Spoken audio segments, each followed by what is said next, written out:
Bismillahirrahmanirrahim. Ahabbul kalami ilallahi ayyaqulal abdu subhanallahi wa bihamdihi. Ucapan yang paling disenangi, yang paling dicintai oleh Allah Subhanahu wa ta'ala itu adalah ketika seorang hamba mengucapkan subhanallahi wa bihamdihi. Baca bareng-bareng 3 kali. Subhanallahi wa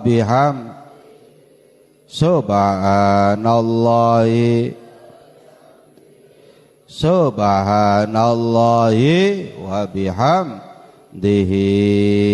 Dan tasbih ini banyak macamnya. Ada yang biasanya kalau tahlil gimana? Subhanallahil azim wa bihamdihi. Tapi kalau ada yang ini juga boleh subhanallahi wa bihamdihi. Bahkan kita ini kalau selesai sholat Jumat itu wiridannya apa? Subhanallahi. Betul loh. Kata kita kalau selesai sholat Jumat itulah subhanallahil azimi subhanallahil azim wa bihamdihi subhanallahil azim wa bihamdihi. Itu penting kamu baca ya, ini dengarkan ini. Mungkin yang baru-baru mondok ini kok aneh ini di Darut Tauhid setelah wiridan sholat Jumat kok baca subhanallah bihamdihi subhanallahil azim wa bihamdihi subhanallahil azim wa bihamdihi subhanallahil azim wa bihamdihi. Kan gitu. Subhanallahil azimi wa bihamdihi. Kenapa kok membaca kayak gitu? Karena begini. Ada satu keterangan dalam kitab I'anah itu, mangqala ba'da maqtatadil Jum'at, barang siapa membaca subhanallahil azimi wa bihamdihi subhanallahil azimi wa bihamdihi mi'ata marrah 100 kali, makanya kita bacanya pasti 100 kali. Ghafarallahu lahu mi'ata alfi dzambin, maka Allah akan mengampuni dosanya orang yang membaca itu 100.000, wali walidayhi, dan untuk orang tuanya 24.000. Makanya itu anak-anak kok ada yang baca subhanallahil azim wa bihamdihi subhanallahil azim wa bihamdihi kok diem, dia enggak ikut wiridan. Ini betul-betul santri yang betul-betul dia tidak rela dosanya bapaknya dihapus, dosanya ibunya dihapus. Lah kenapa kok itu saya baca? Setiap selesai Jumat, mungkin hanya di Darut Tauhid ini yang wiridan setelah sholat Jumat ada tambahan subhanallahil azimi wa bihamdihi. Yang lainnya mungkin enggak ada. Karena harapan saya satu-satunya cuman itu. Ya Allah, saya malah kadang doanya gini, ya Allah, pahala ampunannya, kan pahala ampunannya 100.000 untuk dirinya, 24.000 diampuni dosanya orang tua. Saya ini pengen anak-anak ini menjadi anak-anak yang bermanfaat kepada orang tuanya. Lah saya pengen kalau doa itu gini, ya Allah, yang 100.000 itu ya Allah, yang untuk saya itu ya Allah, sekalian ya Allah, Engkau hapuskan dosa untuk orang tua kami. Jadi mestinya kita dapat 100.000, orang tua kita dapat berapa? 24.000 diampuni. Kadang saya gini, ya Allah, semoga ya Allah tidak untuk saya ya Allah, semua untuk orang tua saya. Lah kok ono santri putri, lah iki rungokne santri putri. Waktune maca subhanallahil azim wa bihamdihi malah santai gak maca, berarti dia sama halnya tidak rela dosanya orang tuanya diampuni.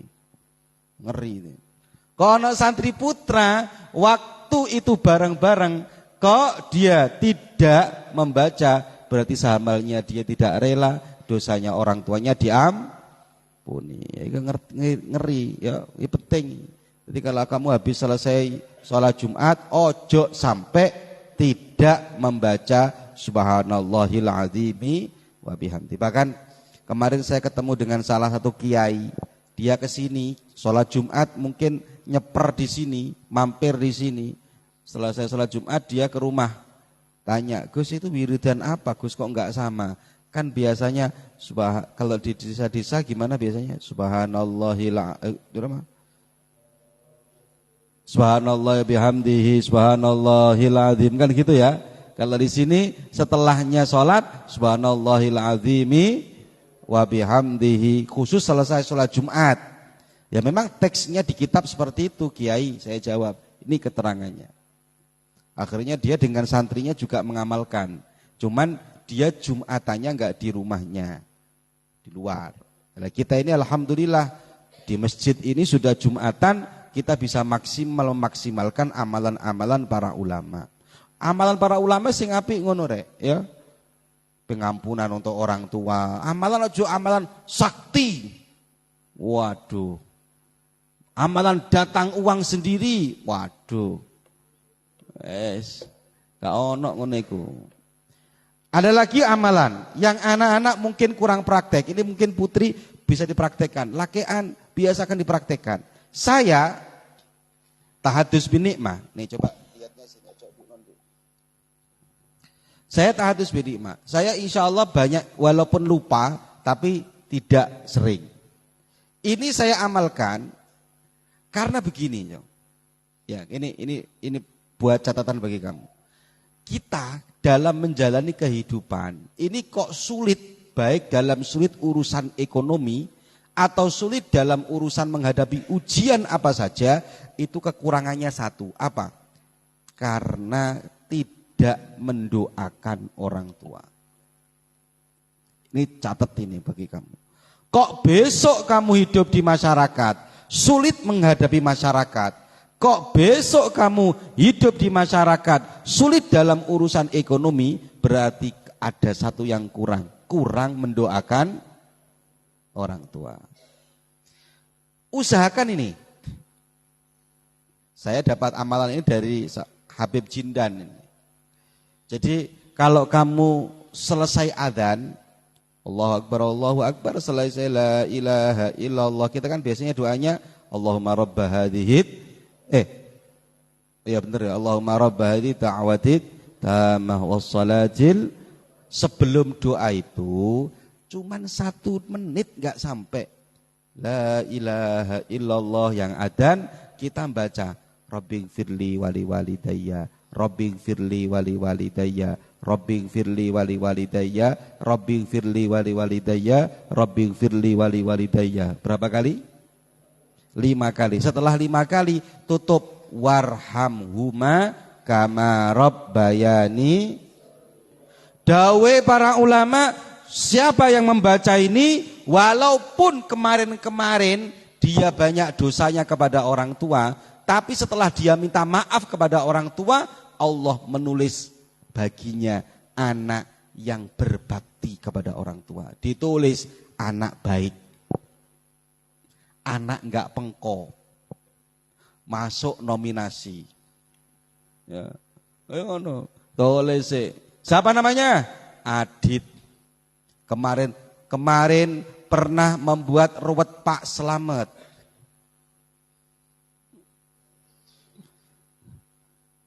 Anaknya mestinya error, tapi karena baca Rabbighfirli wali walidayya 5 kali, setelah itu warhamhuma kama rabbayani shaghira, ditutup 1 kali, Allah menulis baginya anak yang taat kepada orang tua. Lek wis termasuk anak yang taat kepada orang tua, wis Masya Allah kita, ekonomi enak, jalan enak, ruwet gak ruwet, insya Allah dimudahkan segala urusannya. Amin, Allahumma amin. Ini lakukanlah ya. Setelah sholat, kamu besok juga kayak gitu rek ya. Kamu besok kalau sudah pulang, nyampe di rumah, besok sudah pulang nyampe di rumah, selesai Jumatan, lakukan juga wiridan sendiri. Subhanallahil azim wa bihamdi. Oh dulu lambek saya istiqomah ini di pondok karena kiai saya yang mimpin. Baca juga Subhanallahil azimi wa bihamdihi. Ada adzan, selesai adzan dibiasakan baca apa? Apa?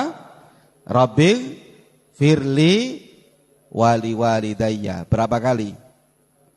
Ditutup dengan warhamhuma. Lakukan ini. Wis telah lakukan. Insyaallah kalian akan tahu bagaimana hikmahnya amalan ini. Ahib linnas ma tuhib linafsik. Cintailah sesama manusia sebagaimana engkau mencintai dirimu sendiri. Karena dawe Gusti Kanjeng Nabi Muhammad sallallahu alaihi wasallam, la yu'minu ahadukum hatta yuhibba li akhi ma yuhibbu li nafsik. Seseorang tidak akan dianggap imannya sempurna selama dia belum bisa mencintai temannya sebagaimana dia mencintai dirinya sendiri. Ini coba, ini yang besar di situ, ada yang di tengah satu, biar nggak dengar. Pindah tengah satu, jangan di pinggir semua. Jangan ngumpul kalau di situ satu. Ah, wes. Biar nggak ngantuk ya.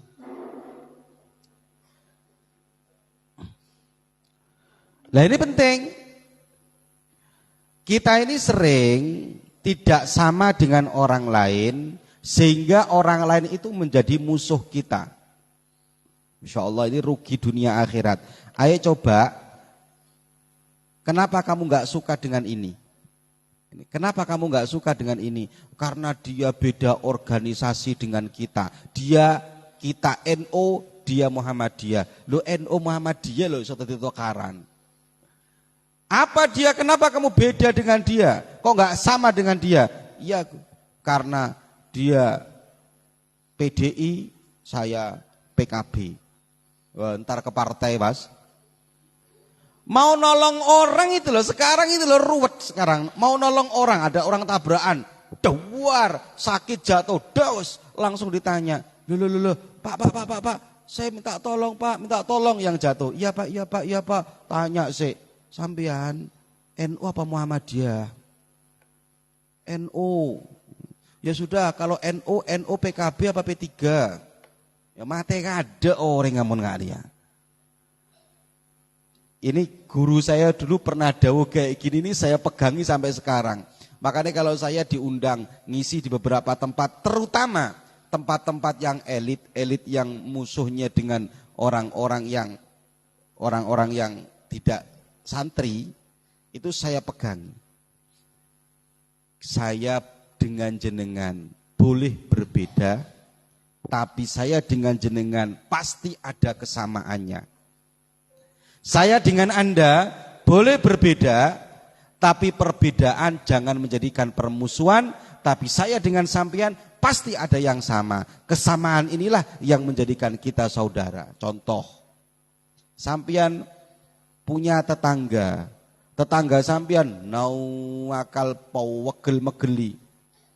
Ya, mungkin perbedaannya ada, tapi kesamaannya ada. Mungkin sama-sama Islamnya. Oh, punya alasan kita masih mencintai dia, sama-sama orang Islam. Hatta orang kafir, kamu nggak boleh juga membenci orang kafir. Ayo kita benci orang kafir. Nggak ada ajaran Islam membenci orang kafir. Yang kita benci kekafirannya. Kalau ada orang kafir, ada non muslim, kita mungkin tidak seagama, tapi mungkin kita satu negara yang sama, negara bangsa Indo. Lo ngono coba cara mikiri. Santri sekarang karena beda pondok wis pegel-pegelan. Mulai. Bon santri, kamu santri mana? Santri Darut Tauhid. Kamu santri mana? Santri Raudhatul Alfal. Wah, mohon maaf, kita beda jalur cetak gaji ya. Sama jalurnya karena gurunya sama. Saya tuh gak seneng ono santri membenci santri yang lain gara-gara beda Ingat, guru kamu boleh beda, tapi guru kamu itu lahir dari banyak guru. Bisa jadi kamu gurunya saya, tapi saya punya banyak guru. Gitu. Bisa jadi teman-temannya kamu, contoh nih, contoh ya. Contoh. Yang mondok saya, anak-anak di sini, ada yang mondok di sini, ada yang mondok di Nurul Qadim. Lho Nurul Qadim iku gus-guse teman saya di Lirboyo. Lah kok ono santri pegel-pegelan ambek santri Nurul Qadim, ya berarti otaknya sudah begini. Santri sini kok pegel-pegelan ambek santri Genggong, ya salah. Putra-putranya gus-gus yang Genggong teman-teman saya. Kok anak santri sini pegel-pegel ambek beladu sama mana ya? Beladu. Loh ya salah. Wong gus-gus yang beladu itu kawan-kawan kita. Boleh jadi guru-guru kamu itu temennya dulu adalah mereka yang tidak satu pondok dengan kalian. Lah kok sampean pegel-pegelan? Wes miring gitu. Kok anak santri gak sama. Waduh wes. Innalillahi wa inna ilaihi. Wes gak ngerti carane mikir hadis Kanjeng Nabi Muhammad sallallahu alaihi wasallam. Boleh jadi dia beda suku dengan kita, tapi mungkin dia sama satu agama dengan kita. Ngono to rek. Cara mikire ngono rek ya. Aja. Lho itu mantanku iku. Waduh wis ngomong mantan iki ya. Ya maman beda iki man ceritane man. Ya man. Lah terus kamu yang mana man? Saya pilih yang itu, yang Ramadan saya datangi rumahnya itu Gus. Lah sama mama ini man. Ya. Lo ojo pegel man, gak boleh pegel ya, gak boleh pegel man, gak boleh. Kenapa? Dia mungkin pernah bersama dengan kita dan sekarang dulu dia mungkin bersama dengan kita. Sekarang dia bersama dengan orang lain. Ternyata aku jaga jodohnya orang lain. Yo, wes ya, ajur iki ya. Ojo pegel ambek wong yang kamu tidak punya alasan. Kamu mau pegel sama siapa saja nggak punya alasan, kita nggak punya alasan. Yang terakhir adalah ihfad wudda abika. Ini penting kira. Yang terakhir ini penting. Ihfad wudda abika, jagalah orang-orang yang dicintai oleh bapakmu. Siapa yang dicintai bapakmu? Saudaranya, paman-pamanmu. Maksudnya wudda abika itu maksudnya adalah orang-orang yang punya saudara kerabat dekat dengan bapakmu. Jadi gini, la taqta'hu, jangan kau putus hubungan dengan dia. Saya pernah ditanya oleh orang ini ya, bagaimana agar kita bisa berbuat baik kepada orang tua. Sekarang sudah biasa, bapak meninggal, anak tahlil. Biasa enggak? Hah? Biasa. Bapak meninggal, anaknya mengadakan tahlilan 1 hari, 2 hari, 7 hari, 41 hari, wis biasa. Loh, itu memang diperintahkan Kanjeng Nabi betul. Tapi yang paling diperintahkan Kanjeng Nabi ini, kalau pengen kamu baik kepada orang tua kamu, jaga hubungan dengan orang-orang yang dicintai oleh bapakmu. Jadi kalau kamu pengen menyenangkan bapakmu yang sudah meninggal, ya, kayak ini, siapa namanya ini? Ini kamu, ya.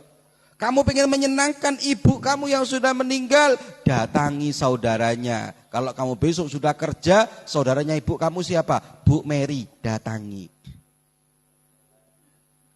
Assalamualaikum ya Bu Mary.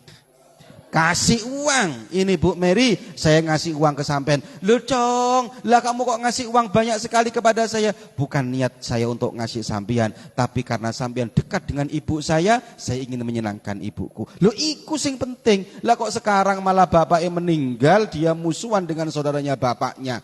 Wes, bapak eneng alam barzah nangis ini. Ini penting lagi.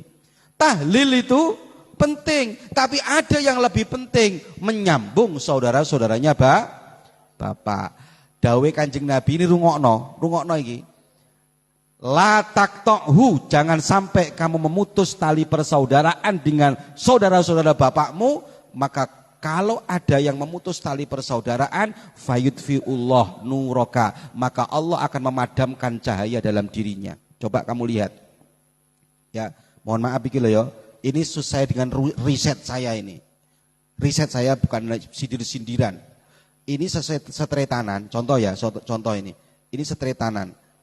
Azmi bi anu ini Yayan Setretanan. Punya anak kamu. Siapa namanya ini? Bogel. Siapa? Ropik. Punya anak Ropik. Kok Ropik musuhi saudaranya bapaknya?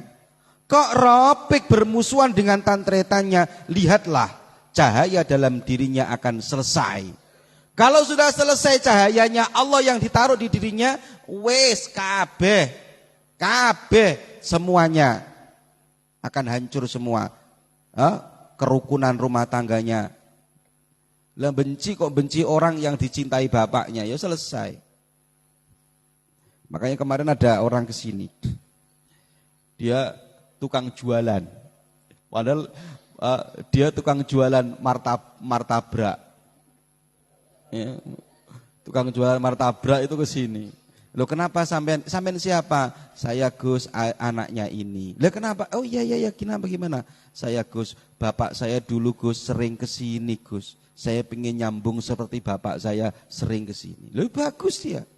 Meneruskan apa yang diteruskan pernah dilakukan oleh bapaknya. Mencintai orang-orang yang dicintai oleh bapaknya. Jadi hadis ini bermula dari begini. Ini tulisan nanti ya, ini penting ini. Besok kamu kalau ceramah di masyarakat iso.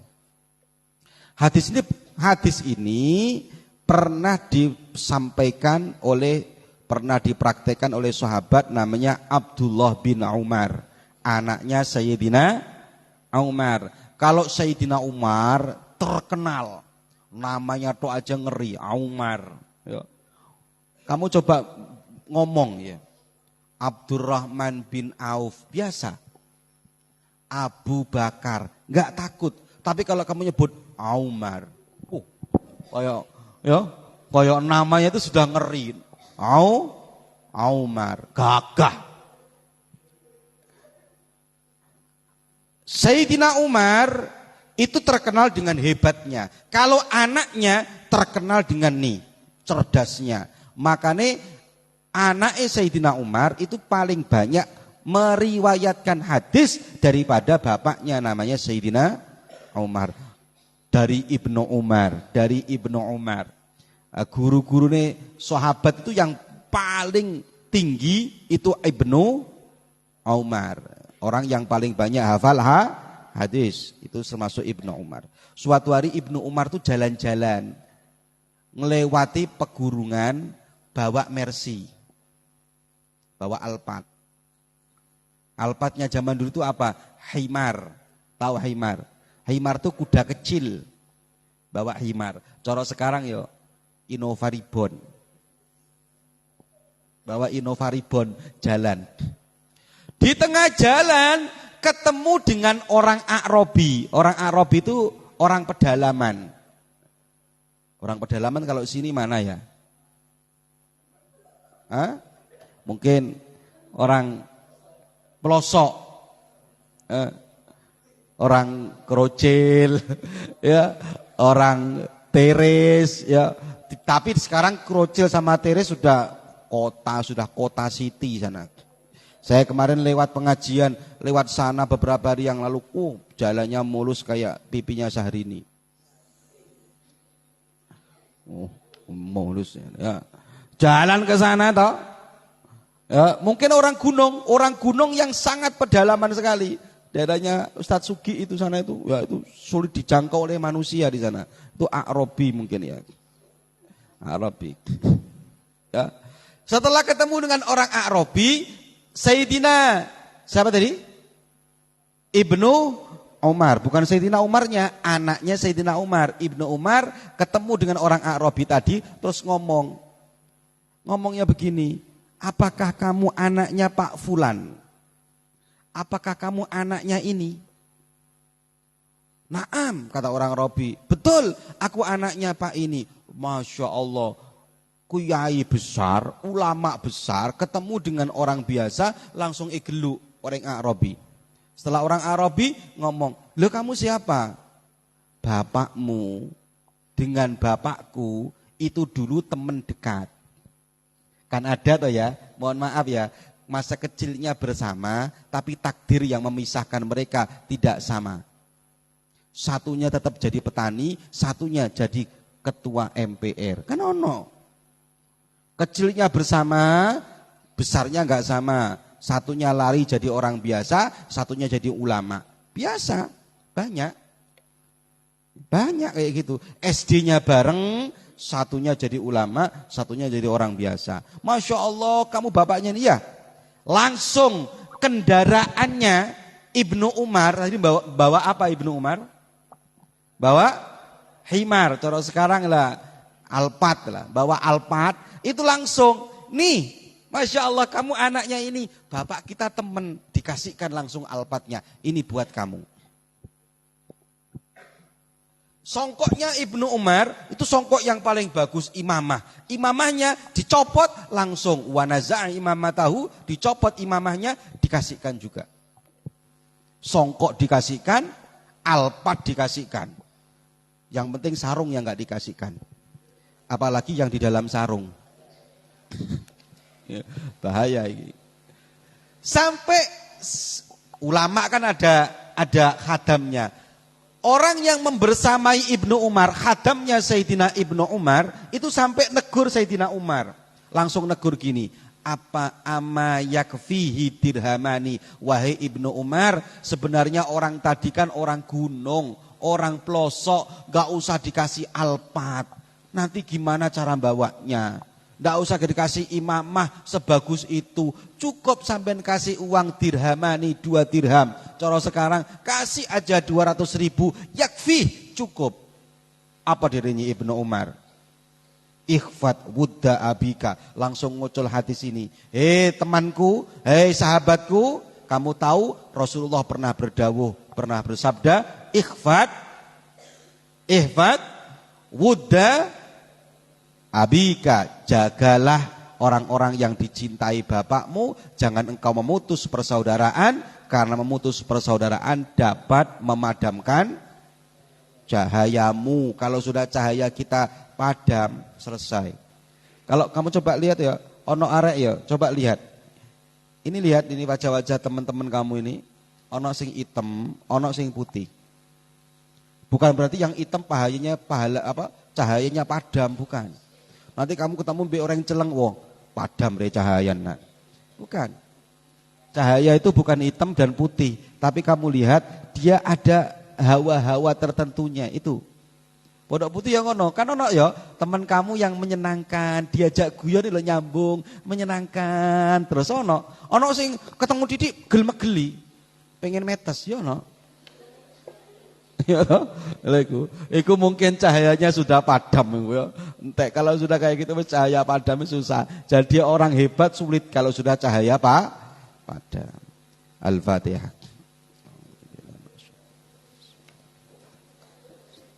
Shalatul